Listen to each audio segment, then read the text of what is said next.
Bonjour Madame Jessica, je suis ravie de répondre à votre invitation aujourd'hui car la question posée est trop intéressante et je suis très ravie de vous répondre, à savoir en étant africain, investir dans nos pays d'origine et investir aux États-Unis, où est-ce que c'est mieux? Où est-ce que c'est mieux? On doit investir dans nos pays d'accueil ou on doit investir dans nos pays d'origine en étant africain? Merci beaucoup. Je vais me présenter rapidement. Je suis Madame Christelle Matafa Dimani et résidente aux États-Unis d'Amérique à l'État de Ohio, congolaise d'origine. Sans prendre trop de temps, je vais aller droit au but. Je dirais à votre question, à mon avis, je suis pour l'investissement au pays. Si aujourd'hui le Seigneur me bénit avec quelque chose, je dois investir au pays que dans les États-Unis. Vous allez peut-être me demander le pourquoi. Oui, je suis là pour répondre. Vous voyez, madame, les pays nous offrent beaucoup d'opportunités. Tu vois, nous avons des terrains arables pour cultiver, pour faire les agricultures, pour faire tant de choses que nous avons. Tu vois, ici, d'ailleurs, il n'y en a pas vraiment. Et dans nos pays d'origine, nous avons beaucoup d'espaces. Vous voyez, il y a beaucoup d'espaces pour investir dans l'immobilier. Tu peux faire des maisons des rêves, tu peux faire ta maison des rêves, tu peux construire les entreprises, donner aussi du travail aux gens du pays, vous voyez. Et tout ça sans oublier avec moins de taxes. Les taxes là, on ne va pas payer comme on paye ici. Ici là, c'est d'ailleurs trop. Et nous avons tant de choses à faire au pays qui peut nous apporter beaucoup des histoires, beaucoup des avantages qu'il y a ici aux États-Unis d'Amérique. Vous voyez, aujourd'hui, si vous pouvez constater dans les YouTube, il y a beaucoup des entrepreneurs africains qui ont quitté les États-Unis, le Canada. Ils sont partis investir au pays. Ils ont créé leurs entreprises, ils gagnent mieux. Ils ont laissé des salaires, des valeurs dans les pays où ils ont quitté, mais ils ont préféré de pouvoir créer leurs entreprises, de pouvoir être à l'aise dans leur propre pays. Parce que chez toi, on ne peut pas te chasser, on ne peut pas te dire quoi que ce soit. Et puis les taxes là, tu vas payer en étant fils du pays.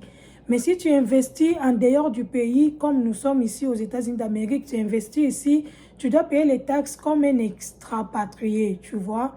Tu dois payer beaucoup par rapport à ce que tu peux payer au pays.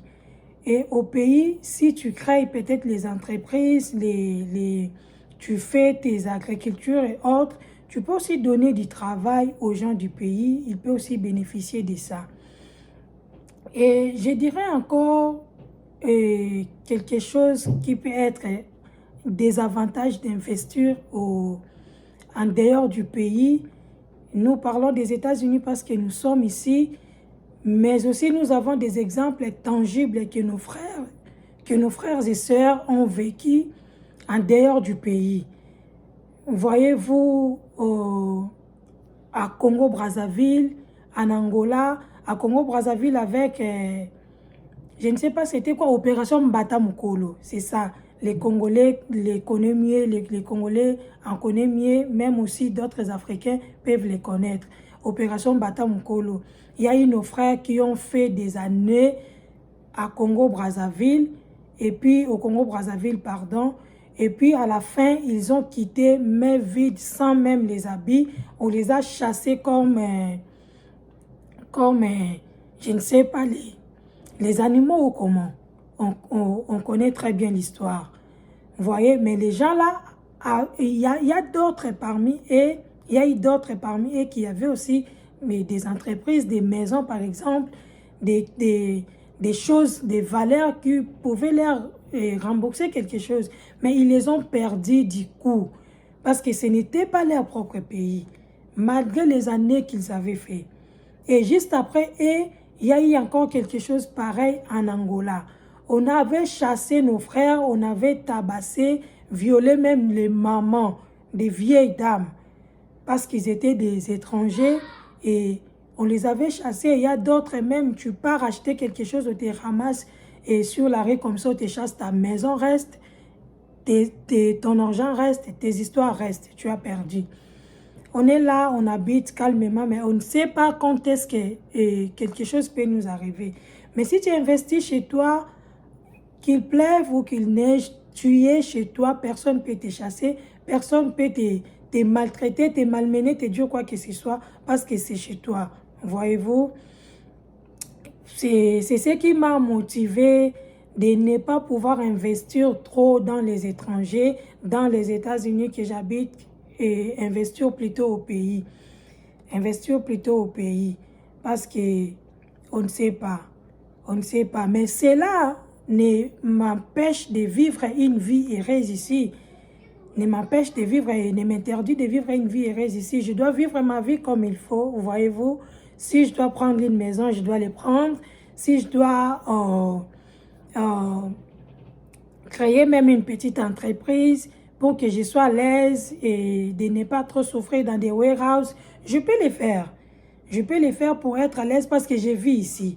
Comme j'ai dit tantôt là, je ne sais pas quand est-ce que quelque chose peut nous arriver à l'étranger. Mais du moins, ils nous ont donné l'opportunité de vivre calmement à l'aise. Alors, je dois vivre comme il faut.